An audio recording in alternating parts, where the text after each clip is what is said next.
नमस्कार दोस्तों, आज मैं आपको शनिदेव महाराज और राजा विक्रमादित्य की कथा सुनाने जा रही हूँ। जो भी शनिदेव की इस कथा को स्वयं पढ़ता है या किसी के द्वारा श्रवण करता है, उसके सभी संकट दूर होकर संसार के सभी सुखों को प्राप्त करता है।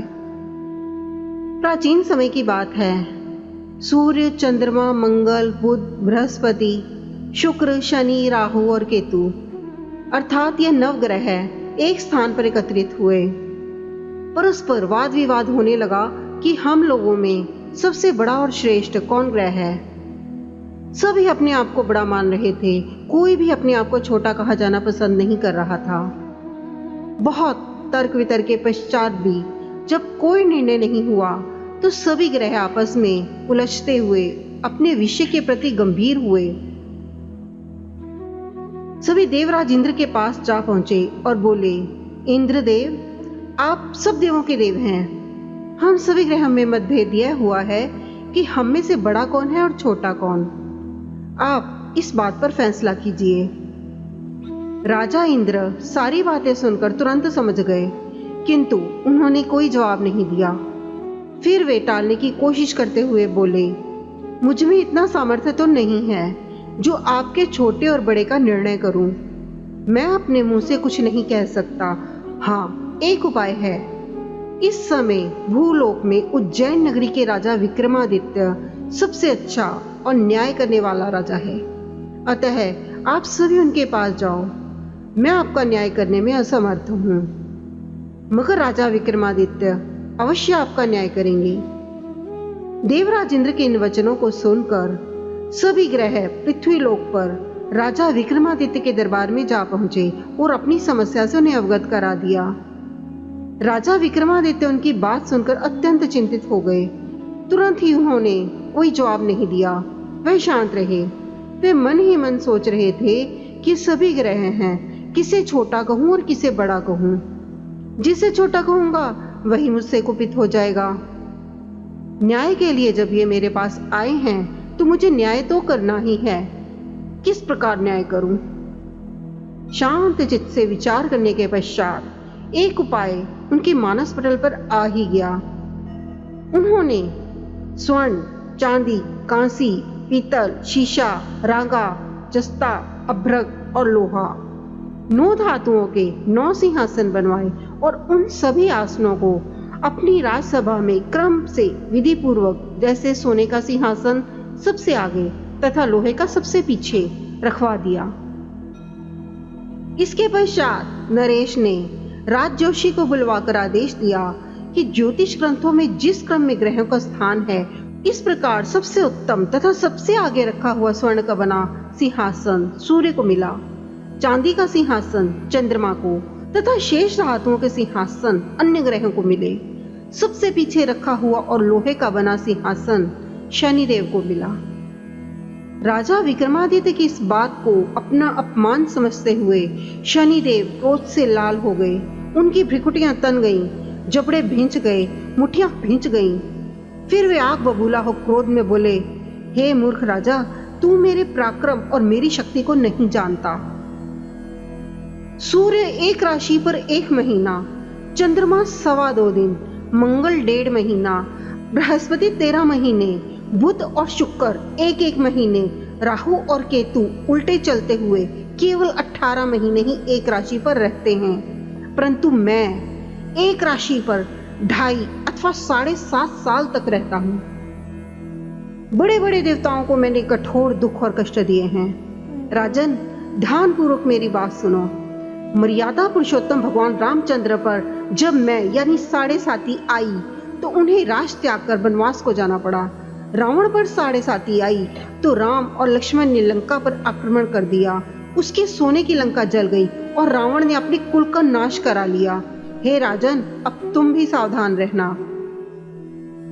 विक्रमादित्य ने कुछ सोचकर कहा, हे शनिदेव, मैंने अपनी बुद्धि और विवेक के अनुसार जो मुझे उचित न्याय सूझा वह मैंने किया। अब जो होगा देखा जाएगा। मैं आपकी धमकी से नहीं डरता।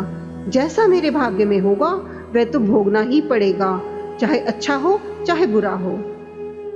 राजा का न्याय सुनकर सभी ग्रह तो वहां से खुशी खुशी चले गए, मगर शनिदेव क्रोध में भरे हुए नाराज होकर वहां से गए।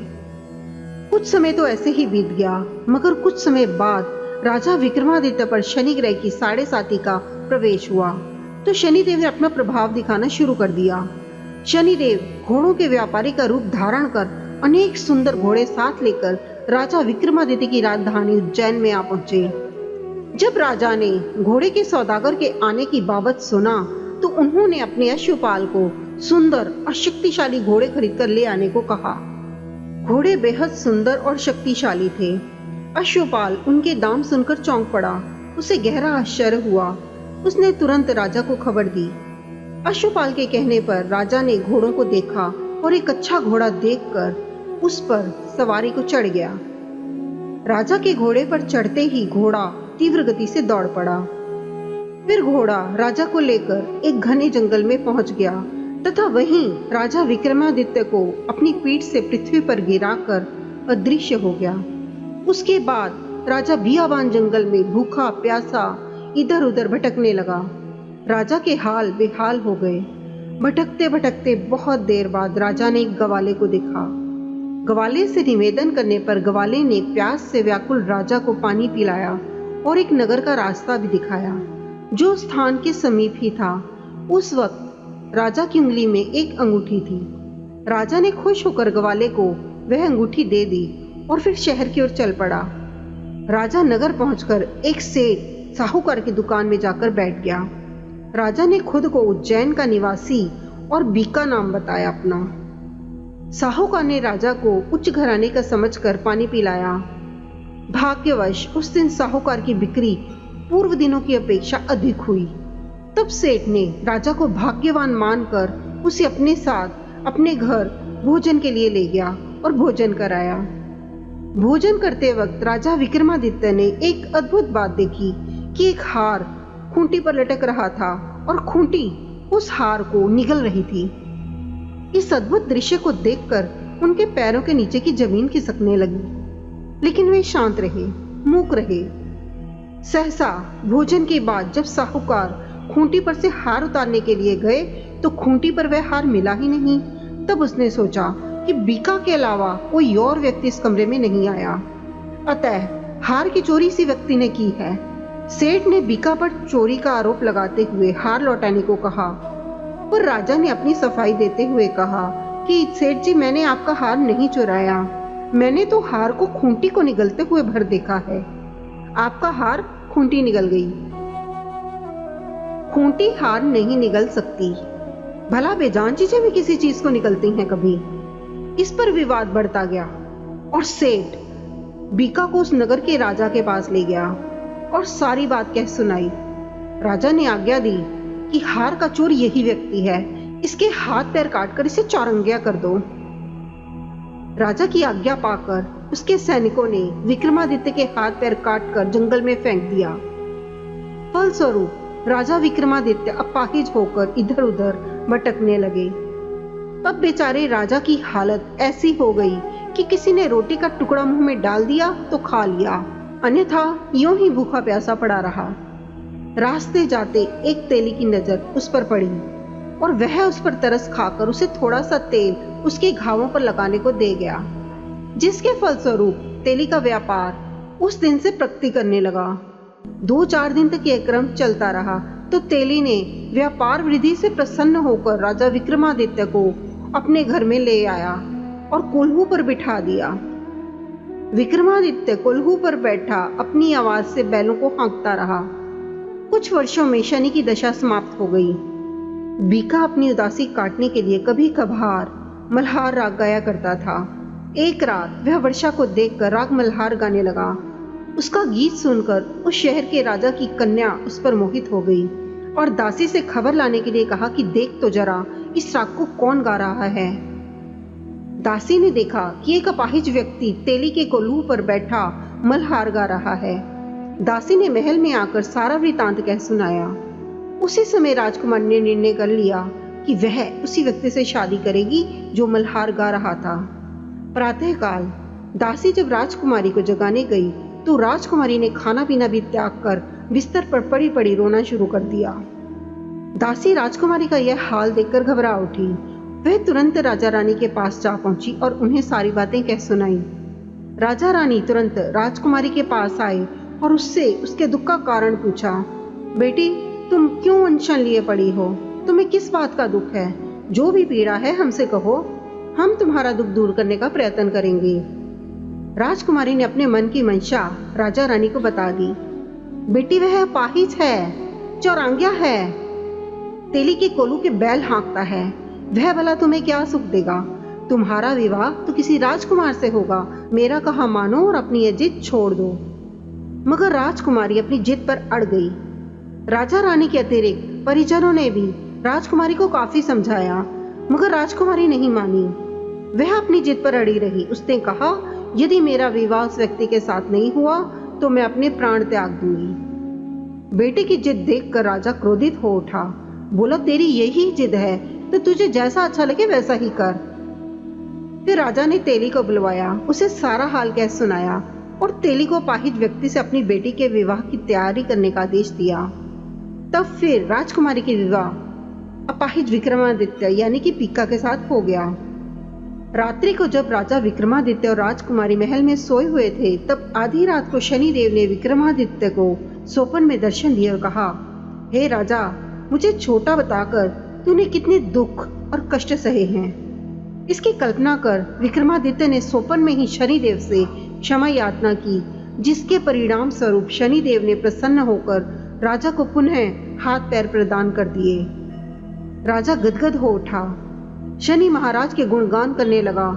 तत्पश्चात विनय करते हुए राजा विक्रमादित्य ने कहा, हे शनिदेव, आपने जैसा दुख मुझे दिया है ऐसा दुख आप किसी को ना दें। शनिदेव ने राजा की प्रार्थना स्वीकार की और बोले, जो व्यक्ति मेरी यह कथा सुनेगा कहेगा तो उसे कोई दुख नहीं होगा, और जो व्यक्ति नित्य मेरा ध्यान करेगा, शनिवार को मुझे तेल अर्पण करेगा या चींटियों को आटा खिलाएगा, उसके संपूर्ण मनोरथ पूर्ण होंगे।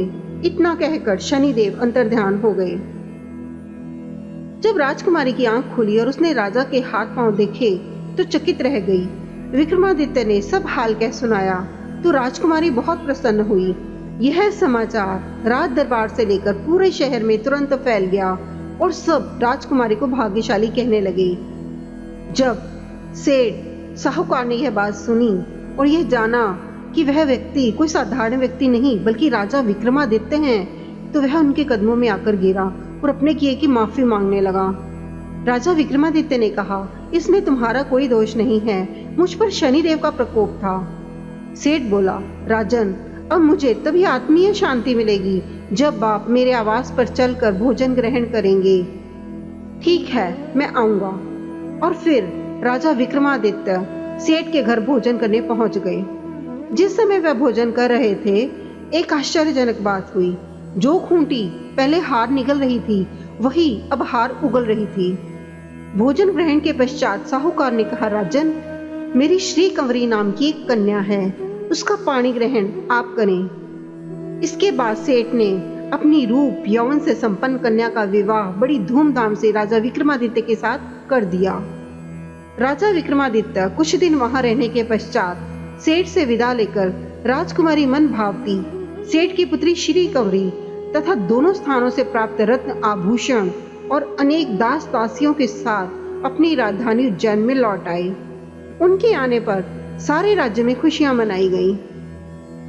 राजा ने अपने राज्य में ढिंढोरा पिटवा दिया कि संपूर्ण ग्रहों में शनिदेव श्रेष्ठ और बड़े हैं। मैंने उन्हें छोटा कहा, इसलिए मुझे इतने दिन कष्ट उठाने पड़े। तभी से उनके राज्य में शनिदेव की पूजा होने लगी। सभी घरों में शनि की कथा का पाठ होने लगा, जिसके कारण उस उज्जैन नगरी के निवासी समस्त सुखों को प्राप्त करते रहे। दोस्तों, यह थी शनिदेव और राजा विक्रमादित्य की कथा। ये कथा आपको पसंद आई हो तो इसे लाइक कीजिए, शेयर कीजिए और चैनल को सब्सक्राइब जरूर कर दें। नमस्कार।